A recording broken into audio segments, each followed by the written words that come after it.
하였습니다. 네, 다음으로 합의에 따라서 직함을 들지 않고 소개해드리도록 하겠습니다. 김영달님께서 이 프로를 하시겠습니다. 시간을 좀 지켜주시기 바랍니다. 예, 김영달입니다. 네, 원래 노인장 교양봉 제가 10년이 됐습니다. 말씀하신 대로 독일, 일본에 이어서 우리나라가 세 번째인데 이렇게 장구하게 안정적으로 발전되는 건 참 대단하다는 생각이 듭니다. 국가의 어떤 재정적인 지원도 있지만은 저는 우리 시설이나 재가나 보육원이나 각자가 주어진 위치에서 최선을 다했다라는 평가 또한 부정적인 면도 있지만 긍정적인 평가가 있었다고 저는 생각을 하고요. 그 중에도 우리 요양보호사가 어려운 조건에서 제 역할을 했지 않았나라는 생각을 저는 합니다. 그런 면에서 보면 이제 새로운 10년을 내다보면은 우리 지금 현재 공단에서 발표한 90% 이상의 국민들의 장기요양보험에 대한 만족도를 이제 나타내고 있습니다. 그러면 국민들이 90% 이상의 장기요양보험에 대한 만족도를 높인다는 반대로 생각하면 국민들이 그만큼 국가에 대한 새로운 욕구가 크다는 뜻입니다. 어떻게 또 요구하는 서비스 질을 국가가 국민들에게 더 높은 서비스 질을 제공해야 되는가 하는 책임 과제가 또 주어졌다고 저는 생각을 합니다. 또 반면에 그 현장의 중심에서 있는 요양보호사들에 대한 사회적 요구가 많이 높아지고 있는 것이 초고령사에 진입한 지금 현실입니다. 그렇다면은 과거 10년 동안 이 노인장기요양보험제도를 돌아보면은 세월 10년의 사회적으로 요구하는 국가에 대한 서비스 질에 대한 욕구, 또 근로자인 요양보호사들에 대한 요구, 그것을 우리가 한번 짚어볼 만하다는 생각입니다. 10년 동안 요양보호사들의 서왔던 위치를 돌아보면은 저는 요양보호사들이 많은 일을 했지만 설 자리는 없었다라고 제가 그렇게 결론을 내려보고 싶습니다.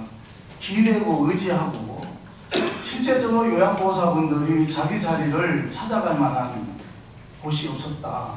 예를 든다면 어린아이가 길을 잃고 방황하는 것 같은 요양보호사들이 설 자리는 없었던 것이 지금까지의 10년 동안 우리 요양보호사들이 설 자리 없었던 그런 위치가 아니었나. 그럼 오늘 이 처우 개선을 위한 정책 토론회는 새로운 10년을 향한 잃어버린 우리 요양보호사들의 자리를 찾는 계기가 되었으면 좋겠다는 생각입니다. 우리 주제 발표하신 교수님의 어떤 내용을 보면은 거의 공감하는 입장이고요. 한 두 가지는 좀 저는 거기 반론을 제기하면서 처우 개선이 지금까지 부르짖었던 이것이 이대로 가는 것이 맞는가, 처우 개선이 이대로가 좋은가라는 것을 보면서 새로운 처우 개선 접근을 하면 좋지 않을까라는 생각을 가지고 한번 저 나름대로 어떤 대안을 제시를 해보려고 합니다. 자료는 책임별로 이제 보시고요. 제가 준비한 거는 이제 요약을 해서 시설과 재가에 나누어서 한 두세 가지만 중요한 걸 말씀드리고 종합적으로 그렇게 정리를 하는 걸로 하겠습니다. 방금 우리 앞에서 이제 이해하신 분이 여러 가지를 얘기를 했는데요. 제가 책에 보면 최근 자료를 이제 정보공개 첨부해서 제가 해놓았습니다. 아마 현재 근무하는 현황이라든지 시설 현황이라든지 나이대 보면은 많이 나와 있습니다. 고무적인 것은 20대 청년이 이 요양보호사에 대한 자긍심을 가지고 전문직으로 나서고 있다는 걸 보고 점점 감동을 받는 사실이 있습니다. 굉장히 국민적인 관심이 높아져 가는 반면에 그들을 예고해줄 만한 처우가 열악한 데 대한 우리 정부 차원에서 처우 개선 바로 잡혀져야 되지 않을까 생각을 해보는데요.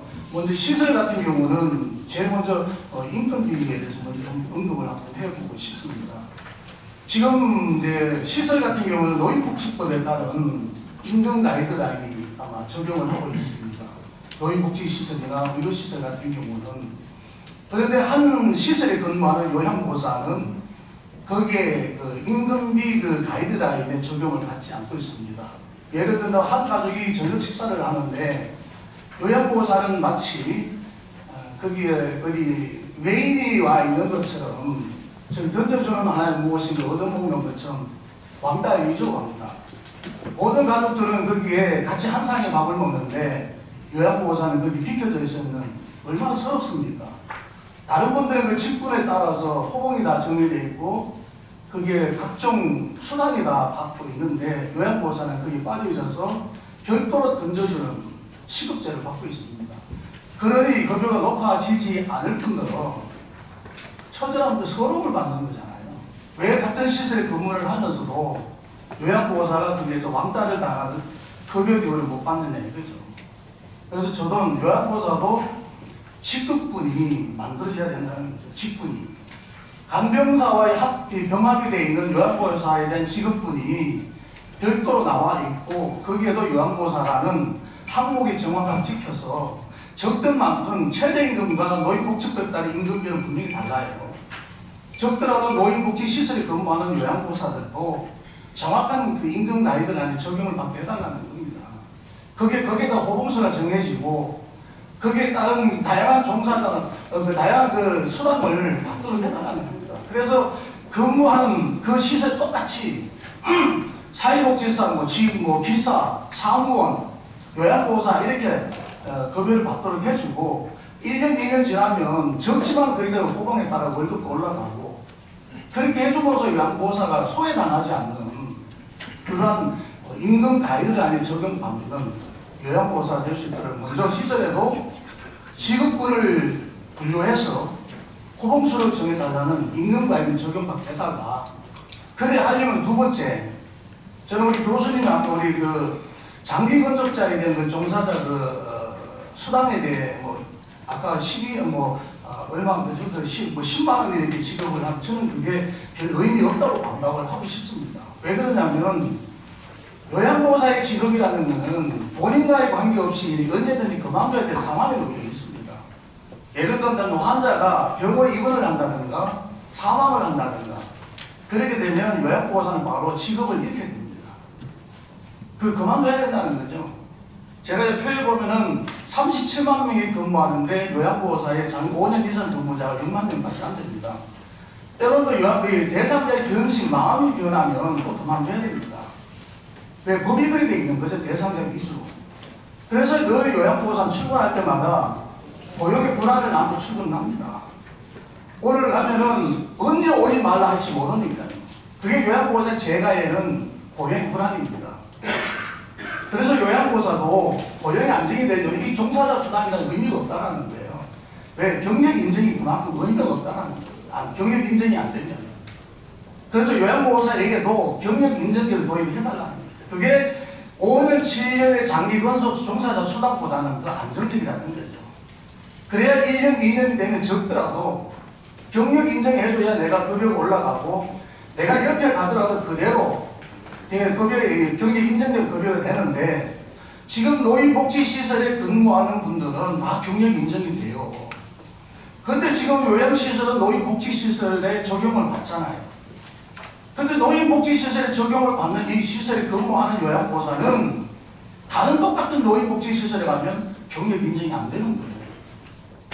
왜 노인복지시설에 근무하는 요양보호사가 사회복지사는 되는데 노인복지시설에 근무하는 요양보호사는 다른 노인복지시설에 가면 경력 인정이 왜 안 되는 거예요?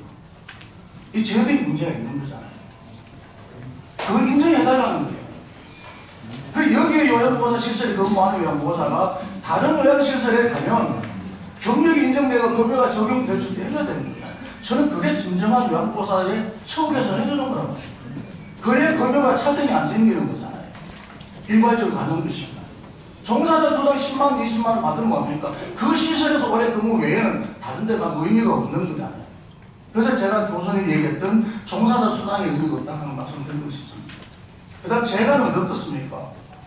제가 그 처우계 선배를 제 교수님 아까 말씀하셨는데 처우계 선배는 저는 참 가슴 아픈 가슴 아픈 그 경력 경험을 갖고 있어요. 2012년도에 인권위에서 우리 요양보호사 처우개선비 지급하러 나왔을 때 복지부에서 처우개선비 논한테 10만 원 정리하면서 10만 원을 지급하되 별도로 지급을 하라고 했어요. 근데 그때 이걸 임금비에다 625원 다 녹여버렸어요.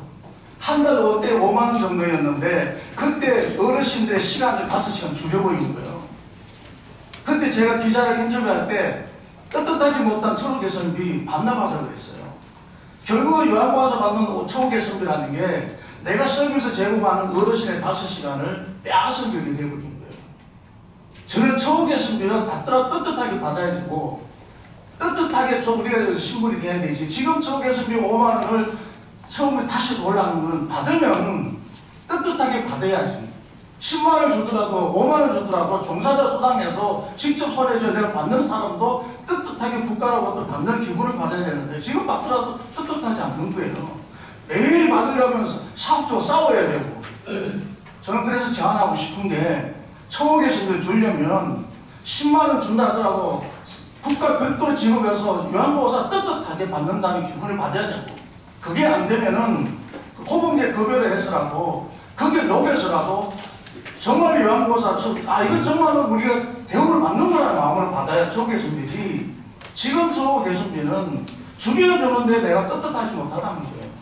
그러다 보니까 사회에 나가면 당연히 요양보호사 보는 분은 그러니까 급여도 없죠. 인정도 못 받죠. 처우개선비도 제대로 못 받죠. 그러니까 또 보증 가는 요양보호사죠. 시간은 어떻습니까? 그러면 요양보호사 가면은 그 어른 대상자 짓고 방만 이렇게 해야 되는데 전체 어른 60평 어른 다 다닌다고 해서 요양보 청소 다 하면 됩니다. 그럼 요양보 다 해야 됩니다. 안 하면은 언제 잘릴지 모르니까. 그러니까 나가 밖에서 요양보호사는 똥 오줌 가는 사람인데 사회적 인식이 낮을 수밖에 없는 거예요. 제가 결론을 말씀드립니다. 우리 어제서 너무 감사합니다. 우리 요양보호사 꿈을 꾸게 해주세요. 새로운 10년은 아침에 출근하면 언제 잘릴지 모르는 고용의 불안을 하고 출근하는 게 아니라 나도 열심히 노력하면은 선임 사회복지사 제도가 있듯이 5년 가면은 요양보호사에게도 선임 요양보호사 제도가 있어서 선급할 수 있는 그런 꿈이 있구나. 열심히 배우고 일하면 1년 지나면 월급이 오르는 경력 인정이 있구나. 그래서 오늘 열심히 배워야 되겠다. 열심히 일해야 되겠다. 그래서 나도 꿈을 꾸고 출근해야 되겠다. 하는 꿈을 꾸고 새로운 10년을 갈 수 있도록 10년 전에는 장기요양보험제를 만들었다면 새로운 10년은 정말 어떤 호봉제, 요양보호사 꿈을 꾸고 일만 열심히 하고 내가 성실에 가면 제도도 성급도 되고 월급도 꼬박꼬박 올라가고 열심히 하면 내가 선임 요양보호사가 되고 그래서 바깥에 나가니까 요양보호사 대우도 해주고 인정도 해주고 그래 나오면 나도 요양보호사 되겠다라는 지원한 젊은이들도 있고 그래서 좀 꿈을 꾸고 일할 수 있는 요양보호사 제도 시급보다는 월급제, 성급 인정, 경력도 인정해주고 좀 사회적으로 대우받는 불안한 요양보호사가 아닌 성급도 되고 경력도 인정되고 월급도 올라가는 그런 요양보호사 제도에 안정된 요양보호사 꿈을 꾸는 그런 요양보호사 제도를 좀 만들어 주셨으면 합니다. 오늘 이 정책 토론에 그런 제도를 좀 만들어 달라는 요청을 좀 드리고 싶습니다. 이상입니다. 말씀 감사드립니다. 요양보호사의